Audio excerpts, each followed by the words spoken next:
Hello, welcome to my channel doubt classes. तो आज का वीडियो क्लास 10 का विद्युत धारा पर होने वाली ये विद्युत धारा का चौथा और अंतिम भाग है। तो चलिए वीडियो को हम एक एक करके देखते हैं। 25 क्वेश्चन का सेट है और ये विद्युत धारा का अंतिम भाग है। तो चलिए आइए एक एक क्वेश्चन को देखते हैं, जिसमें हमारा पहला क्वेश्चन है, यदि 4 समान प्रतिरोध को श्रेणी क्रम में जोड़ा जाता है तो उसका तुल्य प्रतिरोध कितना है? 20 ओम है। तो प्रत्येक प्रतिरोध कितना होगा? तो देखिए ये श्रेणी क्रम में कह रहा है, जोड़ा हुआ है 4 प्रतिरोध। तो श्रेणी क्रम में कितना होता है? मान लीजिए कि R एक तुल्य प्रतिरोध है, 4 प्रतिरोध जोड़ा हुआ है, तो श्रेणी क्रम में कैसे होता है? R1 + R2 + R3 + R4। अब देखिए ये अपना तुल्य प्रतिरोध कितना दिया हुआ है? 20 दिया हुआ है। तो पूछ रहा है कि R1 R2 R3 R4 कितना होगा। तो देखिए 20 लाने के लिए हमको R1 R2 R3 और R4 को क्या करना पड़ेगा? R1 भी 5 होना पड़ेगा, R2 भी 5 होना पड़ेगा, R3 भी 5 होना पड़ेगा और R4 भी 5 होना पड़ेगा, तब ना 20 जाकर आएगा। तो यानी R1 = R2 = R3 = R4 कितना हो जाएगा? तो अपना ये आंसर हो जाएगा 5 ओम। तो चलिए अपना आंसर क्या हो जाएगा? ये अपना आंसर हो जाएगा। चलिए अगला क्वेश्चन देखते हैं। अगला हमारा क्वेश्चन है, धातुओं में धारावाहक होते हैं। तो देखिए मान लीजिए कि ये कोई धातु है, चांदी है, तो इसमें इधर से करंट कब फ्लो होता है? जब मुक्त इलेक्ट्रॉन मूव करता है तो क्या फ्लो होता है? करंट को फ्लो कराता है। तो चलिए इसका आंसर क्या हो जाएगा? बी अपना आंसर हो जाएगा। चलिए अगला क्वेश्चन देखते हैं। अगला हमारा क्वेश्चन है,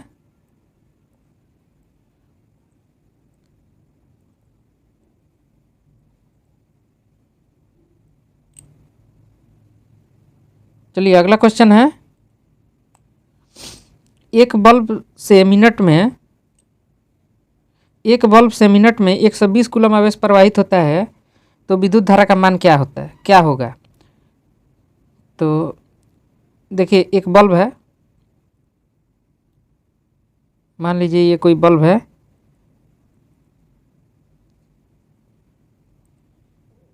तो यहाँ से जो चार्ज जा रहा है यानी 120 कूलम जा रहा है। तो कह रहा है, और टाइम कितना दिया हुआ है? टाइम दिया हुआ है 1 मिनट। तो कह रहा है कि I निकाले, यानी करंट को निकालना है। तो देखिए इसका फॉर्मूला होता है Q = I × T होता है। तो अपना Q दिया है 120 और I हमको निकालना है, और T कितना दिया हुआ है? 1 मिनट दिया हुआ है, यानी 60। 1 मिनट को हम 60 सेकेंड लिख सकते हैं। तो देखिए ये कट जाएगा, तो अपना I कितना हो जाएगा? 2 बार में कटेगा, तो I कितना हो जाएगा? I हो जाएगा 2 एम्पियर। तो चलिए यही अपना आंसर हो गया। तो अपना B इसका आंसर हो जाएगा। चलिए अगला क्वेश्चन देखते हैं। अगला क्वेश्चन है, किसी उपकरण में धन और ऋण का चिन्ह नहीं होता है। तो देखिए ए मीटर में होता है, वोल्ट मीटर में भी होता है, विद्युत सेल में भी होता है। अपना विद्युत सेल कैसा रहता है? इस तरह का रहता है, तो ये पॉजिटिव निगेटिव होता है। कुंडली में नहीं होता है। तो देखिए ये कुंडली जो होता है हीटर वोटर में लगा रहता है या आयरन में लगा रहता है, तो इसमें पॉजिटिव निगेटिव नहीं होता है। ठीक है, तो चलिए अगला क्वेश्चन देखते हैं। अगला क्वेश्चन है, लंबाई बढ़ाने से तार का प्रतिरोध। तो देखिए ये मान लीजिए कि कोई मेटल है, इसका लंबाई कितना है? L है, और ये क्रॉस सेक्शन एरिया A है। तो इसका फॉर्मूला होता है R equal to rho L by A। तो पूछ रहा है कि अगर लंबाई बढ़ाया जाएगा, L को इंक्रीज किया जाएगा, तो रेजिस्टेंस क्या होगा। तो देखिए R जो है वो डायरेक्टली प्रोपोर्शनल है किसके, L के, यानी लंबाई के। तो जब L इंक्रीज होगा तो R भी क्या होगा, इंक्रीज होगा, यानी रेजिस्टेंस बढ़ेगा। तो इसका आंसर क्या हो जाएगा, A नंबर इसका आंसर हो जाएगा। चलिए अगला क्वेश्चन देखते हैं। अगला क्वेश्चन है, यदि 5 समान प्रतिरोधों को समानांतर में जोड़ने पर उसका तुल्य प्रतिरोध 10 ओम हो तो प्रतिरेख प्रतिरोध कितना होगा। तो देखिए ये कह रहा है कि समानांतर प्रतिरोध को किस तरह जोड़ा गया है, समानांतर में जोड़ा गया है। तो इसका फॉर्मूला क्या होगा, 1/r is equal to 1/r1 plus 1/r2। कितना प्रतिरोध जोड़ा गया है, 5, तो 5 बार लिखेंगे 1/r3 plus 1/r4 plus 1/r5। तो देखिए हम इसको ऐसे भी जांच सकते हैं, 50 ओम, 25 ओम, 100 ओम को ओम का वैल्यू रख देंगे। तो अपना तुल्य प्रतिरोध कितना है, 10 ओम है। तो यानी इस आर की जगह पर क्या रख देंगे, तुल्य प्रतिरोध 10 ओम। अब इसको हम जांच करेंगे कि क्या यहाँ रखने पर 1/10 आ जाए इधर भी। तो हम इधर क्या करेंगे, 1/50 रख दिए, फिर 1/50 रख दिए, 5 बार रख देंगे, फिर 1/50 रख दिए, फिर 1/50 रख दिए। तो देखिए अगर हम एलसीएम लेंगे तो ये कितना हो जाएगा, 50, और ये 1 + 1 + 1 + 1 + 1, 5 बार हो जाएगा। तो ये कैंसिल होकर कितना हो जाएगा, 1/10 हो जाएगा। यानी अपना आंसर कितना हो, दोनों बराबर आ गया 50 रखने पे, तो अपना कितना हो जाएगा आंसर, 50 हो जाएगा। चलिए अगला क्वेश्चन देखते हैं। अगला हमारा क्वेश्चन है, समानांतर क्रम में संयोजित प्रतिरोधों की संख्या घटने के उपरांत संयोजित प्रतिरोधों का कुल प्रतिरोध क्या होता है। तो देखिए अगर समानांतर क्रम में जोड़ा गया है तो कुल प्रतिरोध का, देखिए अगर समानांतर क्रम में बहुत सारे प्रतिरोध को जोड़ा गया है तो उपरांत संयोजित प्रतिरोध का कुल प्रतिरोध देखिए क्या होगा, ये हमेशा बढ़ता है, इसको याद रखिएगा। देखिए समानांतर क्रम में कितना होता है, 1/r 1/r1 प्लस 1/r2 ऐसे जाते जाएगा। तो हमारा जो कुल प्रतिरोध क्या होगा, वो हमेशा बड़ा ही होगा, यानी बढ़ता है। तो चलिए ये आंसर हो जाएगा। चलिए अगला क्वेश्चन देखते हैं। अगला अपना क्वेश्चन है, 20 डिग्री पर सिल्वर का विद्युत प्रतिरोध, 20 डिग्री पर सिल्वर का विद्युत प्रतिरोधकता कितनी होती है। तो देखिए ये याद करने वाला क्वेश्चन है।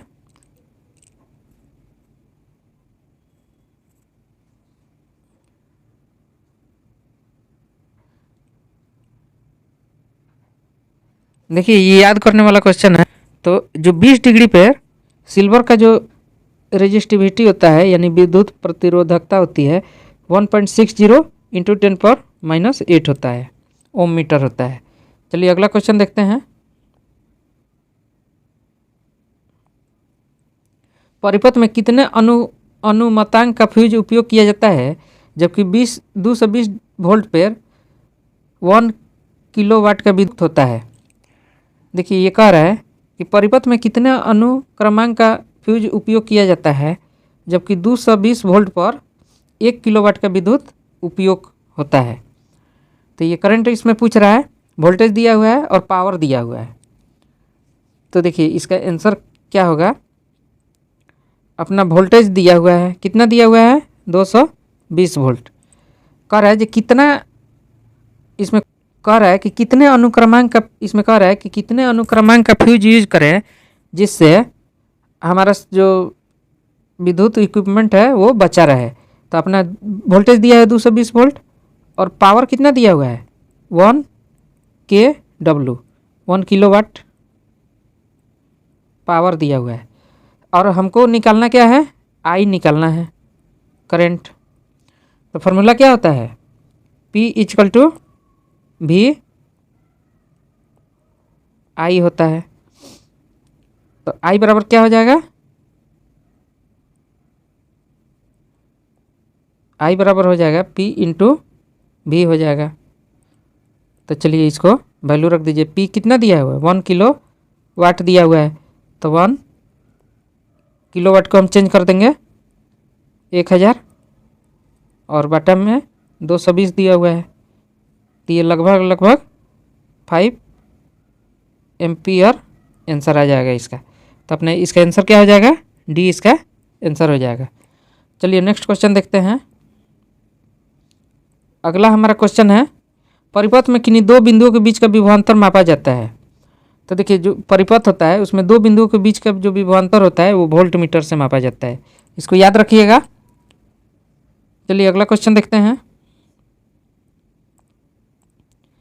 अगला क्वेश्चन है, निम्न में से किसका अर्थ जल होता है। तो देखिए किसका अर्थ जल होता है ये पूछ रहा है।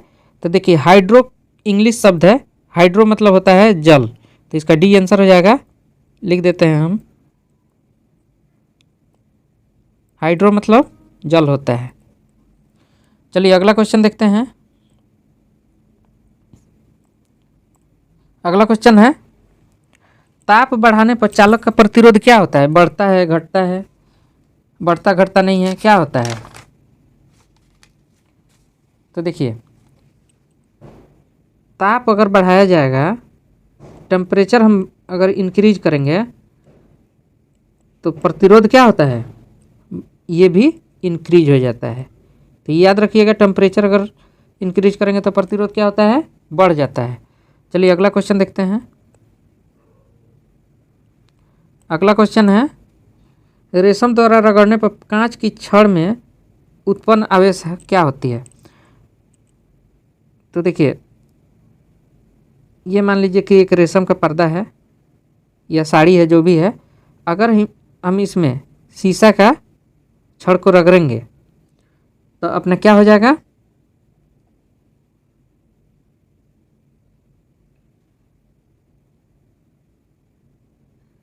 कांच की छड़ में जो है पॉजिटिव आ जाएगा और इसमें क्या आ जाएगा, निगेटिव आ जाएगा। तो इसका क्या हो जाएगा, धन आवेश हो जाएगा। कांच की छड़ पे क्या हो जाता है, बी इसका आंसर हो जाएगा। चलिए अगला क्वेश्चन देखते हैं। अगला क्वेश्चन है, ऊन द्वारा एबोनाइट के छड़ को रगड़ने पर एबोनाइट की छड़ पर उत्पन्न होती है। सेम टू सेम क्वेश्चन है, लेकिन इसका जो आंसर होगा वो उल्टा हो जाएगा। मान लीजिए कि ये थोड़ा सा ऊन है, तो अगर इस पे एबोनाइट की छड़ को हम रगड़ेंगे तो एबोनाइट पे निगेटिव आ जाएगा और ऊन पे पॉजिटिव चार्ज आ जाएगा, याद रखना है। तो इसका आंसर क्या हो जाएगा, ए इसका आंसर हो जाएगा। चलिए अगला क्वेश्चन देखते हैं।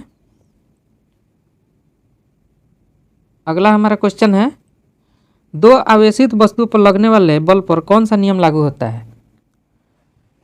तो देखिए मान लीजिए कि यहाँ पे दो वस्तु है,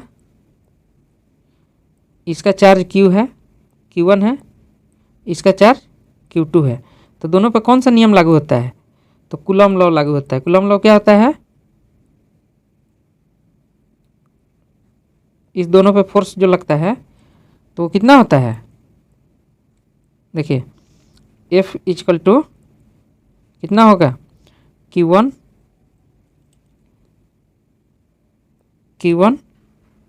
Q2 बटा R स्क्वायर होता है।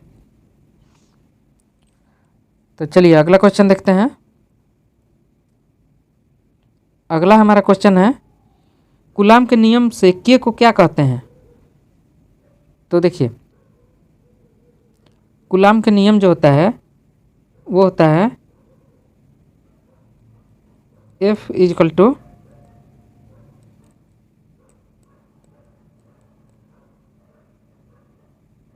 K Q1 Q2 बटा R स्क्वायर। तो यहाँ क्या क्या होता है, समानुपातिक स्थिरांक होता है। तो इसका आंसर क्या हो जाएगा, बी इसका आंसर हो जाएगा। चलिए अगला क्वेश्चन देखते हैं। अगला क्वेश्चन है, दो सदृश आवेशों के बीच किस प्रकार का बल लगता है। तो देखिए यहाँ सदृश कह रहा है,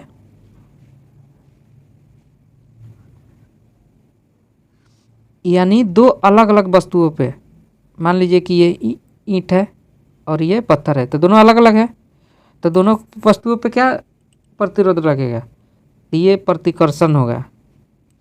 ठीक है, आकर्षण नहीं करेगा। दो तरह का बल होता है, एक एट्रैक्टिव बल होता है, एक रिपल्सिव फोर्स होता है, तो ये रिपल्सिव फोर्स लगेगा, यानी प्रतिकर्षण बल होगा। चलिए नेक्स्ट क्वेश्चन देखते हैं। नेक्स्ट क्वेश्चन है, विजातीय आवेशों के बीच किस प्रकार का बल लगता है। तो देखिए ये क्वेश्चन है विजातीय मतलब अलग अलग। तो देखिए अगर अलग अलग फोर्स लगे, अगर अलग अलग वस्तु होगा तो इस पर कौन सा फोर्स लगेगा, एट्रैक्टिव फोर्स लगेगा, यानी आकर्षण बल लगेगा। और एक ही तरह का वस्तु होगा तो क्या कौन सा फोर्स लगेगा, प्रतिकर्षण बल लगेगा। चलिए अगला क्वेश्चन देखते हैं। हमारा अगला क्वेश्चन है, क्या प्रोटॉन आवेशन प्रक्रम में भाग लेते हैं। तो देखिए ये एक नाभिक है, इसमें रहता है प्रोटॉन, ठीक है, और इसमें रहता है इलेक्ट्रॉन, बाहर घूमते रहता है।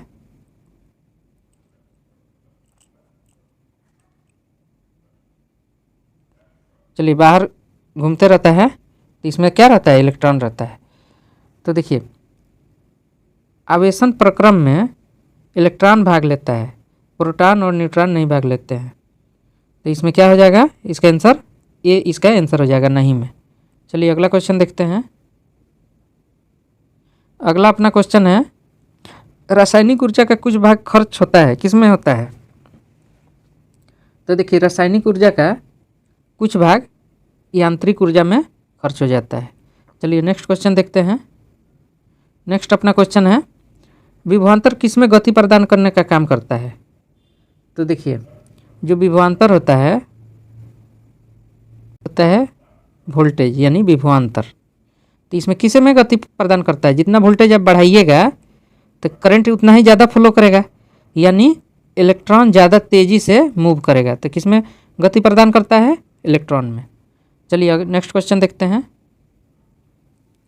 नेक्स्ट क्वेश्चन है, सेल के भीतर होने वाली रासायनिक अभिक्रिया सेल के दो टर्मिनलों के बीच उत्पन्न करता है, क्या करता है।